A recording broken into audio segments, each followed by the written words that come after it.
Okay, so the breaking news. After almost a week of, well, frankly, chaos, Disney's confirmed Jimmy Kimmel Live is back on ABC tomorrow night, Tuesday. Yeah, the end of a really dramatic 6-day suspension. And, this whole thing, it really goes way beyond just late-night TV. It feels bigger. Oh, it is. What we just saw, it's got to be one of the biggest media clashes of 2025.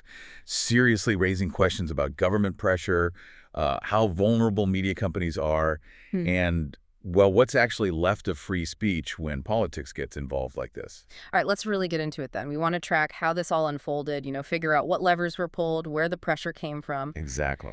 So we need to look at Kimmel's comments, then these pretty unprecedented threats from the government, the squeeze Disney was under, that huge celebrity reaction, and, crucially, what the terms are for his return.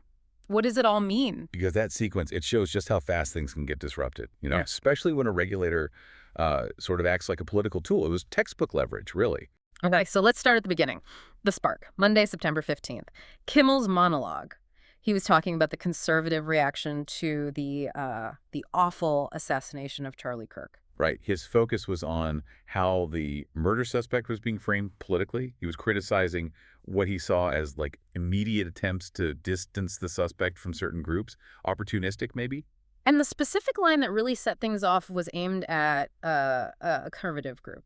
Kimmel said the Magi gang was desperately trying to characterize this kid who murdered Charlie Kirk as anything other than one of them and doing everything they can to score political points from it. And the reaction from the government was swift and honestly pretty alarming, regardless of your politics. This wasn't just the usual political backlash noise. Yeah. This was a direct regulatory threat aimed squarely at Disney's business. Yeah, this is where it got really intense. FCC Chair Brendan Carr, he really ramped things up, called Kimmel's words the sickest conduct possible. Which is strong language from an FCC chair. Very.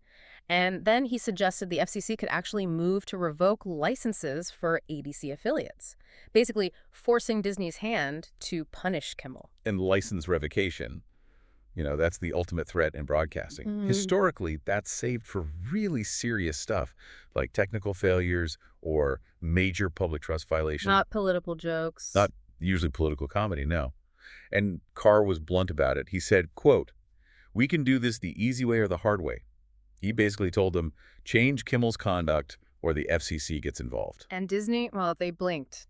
Fast. Almost instantly. Yeah. And that threat, it wasn't just pointed at Disney headquarters. It hit their partners, the local stations. Right, the affiliates. That's where the boycott started. The dominoes fell quickly. Exactly. Affiliates, for anyone listening, those are the local TV stations, often independently owned, that actually carry the network shows like Kimmel. And the big station owners, they reacted immediately. Preempting the show, meaning they just didn't air it. They put on reruns or local stuff instead, pulled it right off the air in their cities. And the first big one was Nexstar. Yeah, Nexstar, they owned, 28 ABC affiliates? Crucial markets, so they wouldn't air the show.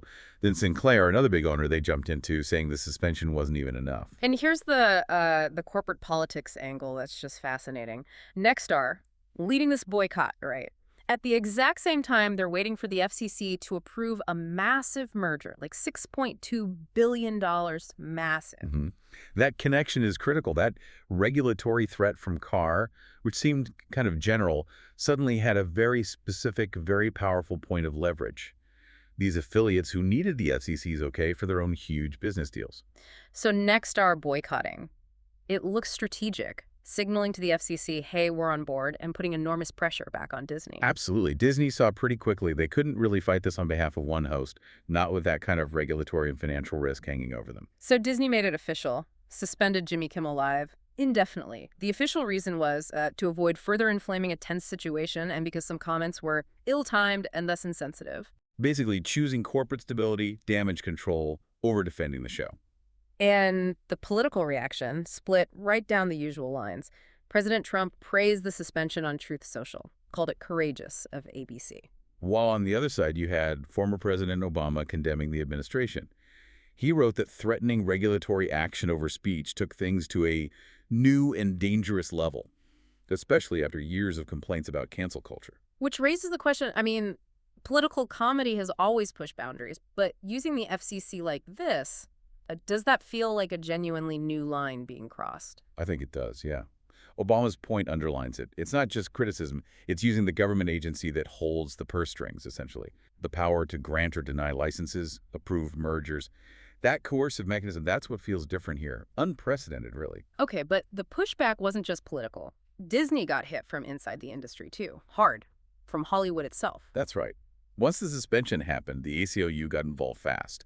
They organized this huge open letter slamming Disney's decision. And the number of people who signed it was just staggering. Over 400 celebrities. 400. Calling it a dark moment for freedom of speech in our nation. Arguing that leaders pressuring artists like this strikes at the heart of what it means to live in a free country. And the list of names, I mean, it was heavy hitters. Tom Hanks, Meryl Streep, Jennifer Aniston, Ben Stiller, Robert De Niro, even huge younger stars like Olivia Rodrigo. Yeah. This wasn't just a few predictable voices. No, it felt like a unified front, real A-list power. Yeah. And what's really interesting there is the internal dynamic. You have people like Martin Short, right? He stars in Only Murders in the Building, which is a huge hit for Disney's own streaming service, Hulu. Right, signing a letter directly criticizing his employer. Exactly. You have to wonder about those phone calls inside Disney. That kind of unified pressure from your own top talent, that's got to carry serious weight. And, let's not forget the money involved. This wasn't just about principles, though I'm sure that was part of it. Every day Kimmel's off the air, that was a big financial hit. How big are we talking? Well, the show reportedly brings in over $50 million a year in ad revenue. That was like 21% of all late-night ad money in 2024. It's significant. 50 million, wow. And then there are the people who actually work on the show. Exactly. You've got 200, maybe 250 employees suddenly out of work, even if temporarily. So that pressure, the lost ad dollars, plus having 400 major stars publicly calling you out, that was the counter-pressure that finally made Disney rethink. So after nearly a week of this intense back-and-forth regulatory threats, corporate maneuverings, celebrity outrage, Disney reversed course. Yep.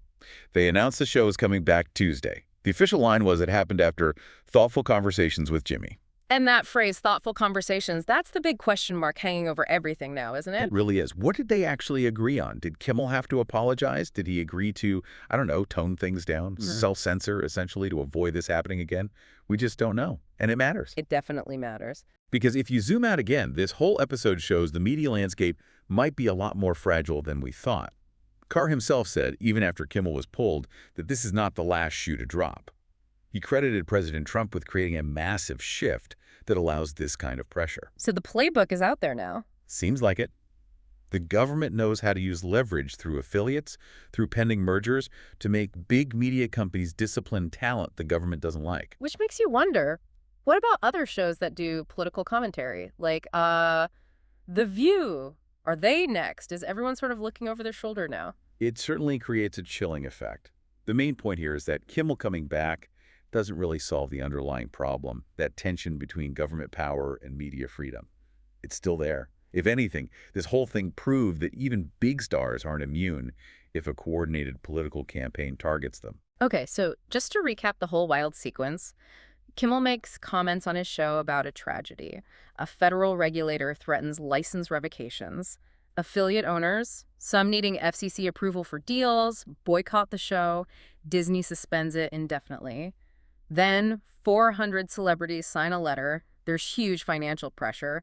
And boom, the suspension is lifted after about 6 days. Pretty much sums it up. And now, all eyes are on Kimmel's monologue Tuesday night. What's he going to say? Does he address it? Apologize? Double down? His first show back is going to be incredibly significant. It could set the tone for what happens next in this whole fight. Absolutely. That is the question everyone's asking. Well, if you found this discussion useful and you want more deep dives into the stories behind the headlines, please do take a second now to like and subscribe if you're listening on YouTube. Or hit follow if you're on Spotify. It really helps us out. We'll definitely be watching Tuesday night to see what happens. Thanks for tuning in.